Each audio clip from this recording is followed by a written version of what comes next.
Today I'm going to show you how to replace the power steering pump and high pressure hose on a Honda or an Acura. Now in most K-Series engines, the power steering pump is located right at the top here, which is really nice and accessible, and it drives off of the accessory belt on this side of the engine here. We have the intake that comes from the reservoir for the power steering fluid, and here we have the high pressure line that goes out to the power steering rack at the back. Now if we take a closer look at the leak, you can see that this power steering pump is leaking down on the alternator down there, and anything in line with this belt here is actually soaked with power steering fluid because the pulleys are just flinging it everywhere. Even if you look at the top of the hood liner, it's burned a hole right inside. Now the high pressure line starts at the pinion over here, and it runs back underneath this rear engine mount over here, and then back along the rear subframe over to this high pressure switch, which is really oily, and that's where our leak is coming from. It then goes over to the power steering pump at the front here. Now the power steering pump has this clamp here for the intake and two bolts here for the high pressure line. We've also got two bolts here, one here and one down at the bottom there that holds it to the engine.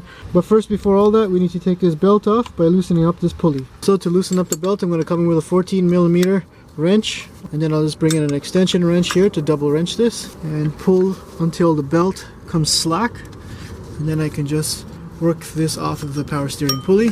Next up, I'm going to remove this clamp over here and pop off this hose. Now some of the fluid's going to leak. And at the top of the power steering pump, I have two 10mm bolts to remove. And then I'm just going to come in with my wife's old trousers here and pull off this power steering line and put it on the trousers to absorb any mess, because I don't want this power steering fluid to leak on the belt. So with the lines out of the way, there's two 12mm bolts, one down here and one over here on this side to remove.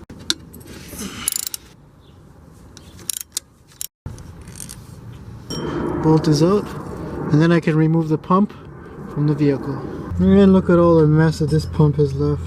It's really nasty. I'm gonna have to clean this up. I'm just gonna use a little bit of brake cleaner and a fresh sock I stole from my brother to clean up this engine here. I'm also gonna use my wife's toothbrush here to get into those hard to reach areas. So here we have the old power steering pump. You can see just how soaked it is in oil and grit. It looks like the seal inside of the shaft here was leaking, and that was spilling oil all over the engine. Now the replacement pump is actually a used one I got from a Accord, so we're going to take our chances with this and see if it'll work on the TSX. So we're going to take the new pump and replace it into the engine bay, and then catch this bolt at the back here. Then I'm going to catch the bolt down at the bottom here, and I'm just going to tighten down these 12mm bolts. It's actually easier if you get a flex head ratcheting wrench inside of here to tighten this guy down.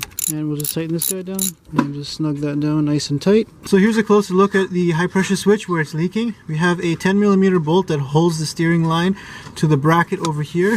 And then if you follow the line over here, there's another 10mm bolt that's supposed to be over there on this bracket. And then the line goes underneath this rear engine mount to the steering rack. So let's start by loosening up the 10mm bolt for this bracket. So with this line free from the subframe here, the next thing I'm going to do is remove this high pressure switch. Now the high pressure line here runs underneath this rear engine mount, and there's normally a 10mm bolt, but it's already been removed.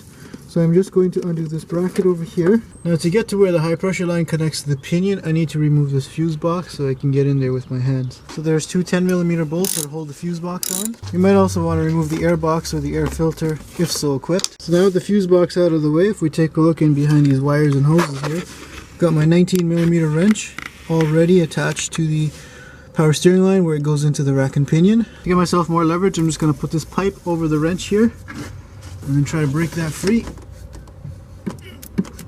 You can see that it's actually hitting the strut bar here. To remove the strut bar, we have two 12mm bolts here and one over here underneath this access panel that we need to remove, and a couple of electrical tie downs, and it's also the same thing for this side.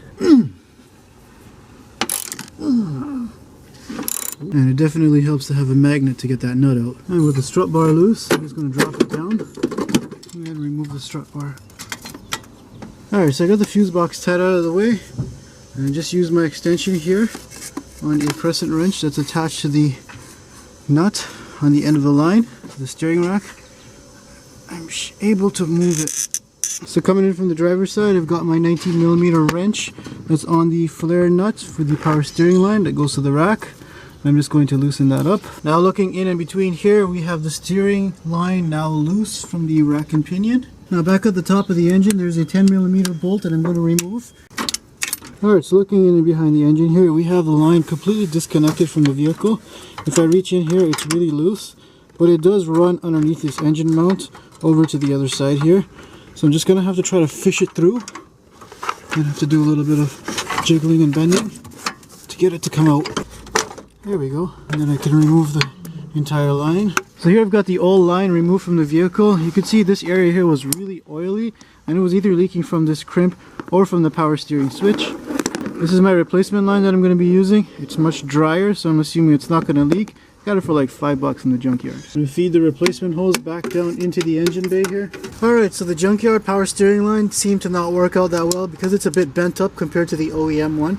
So I went ahead and bought a brand new one for about $60 on Rock Auto. I've already transferred over the pressure steering switch here and also this bracket that mounts to the engine block. Now we're going to install this into the vehicle. So I'm going to take the new line and there's just enough room to slide it underneath that engine mount over there. Then slide it over like that and then I can feed the line down just like this. I'm going to slide this hose here with the steering rack and then we'll just thread the fitting in. And now with my 18mm wrench on there, I'm just going to snug down the power steering line to the rack. Now I'm going to reinstall this grommet and then I'm going to reinstall this bracket here. And then you would reinstall this 10mm bolt into the subframe, but mine is missing. Next up, I'm going to install this new bushing onto the new line here and then reinstall this bracket here and we'll just snug this down and I'll just plug in the power steering pressure switch. So before I button up the rest of this power steering line, with the strut bar out of the way, it's pretty easy to access the VTEC solenoid itself. And this thing is leaking. It's a very common issue on Hondas. Alright, so with those three disconnected, I can remove the VTEC solenoid. Yeah, it was leaking pretty bad. Put a fresh new gasket on there. I'm going to reinstall this. Next up, I'm going to reinstall the strut bar. So the strut bar is in. The next thing to do is to replace the 12mm bolts over here, a couple of 10mm bolts for the fuse box, as well as the two 10mm bolts that go inside of here.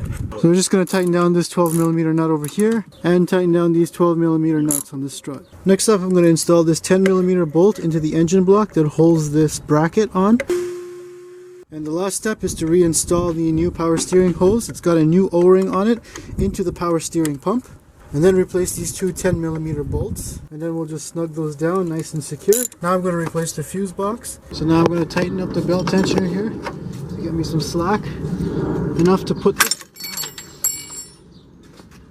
So I finally got the belt on there, but I also noticed that this hose has some cracks in it, so it probably needs to be replaced soon. I'm just going to install that onto the intake part of the power steering pump and then put on that clamp. Next up, I'm going to use some power steering fluid and fill up the reservoir. Alright, with everything all buttoned down, the next thing we're going to do is start the engine and turn the steering wheel so the power steering fluid circulates through the system.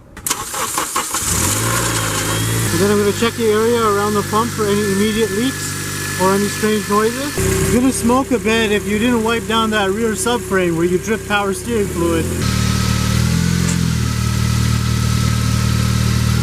And then I'm just going to refill the power steering reservoir to make sure all the air has been bled out.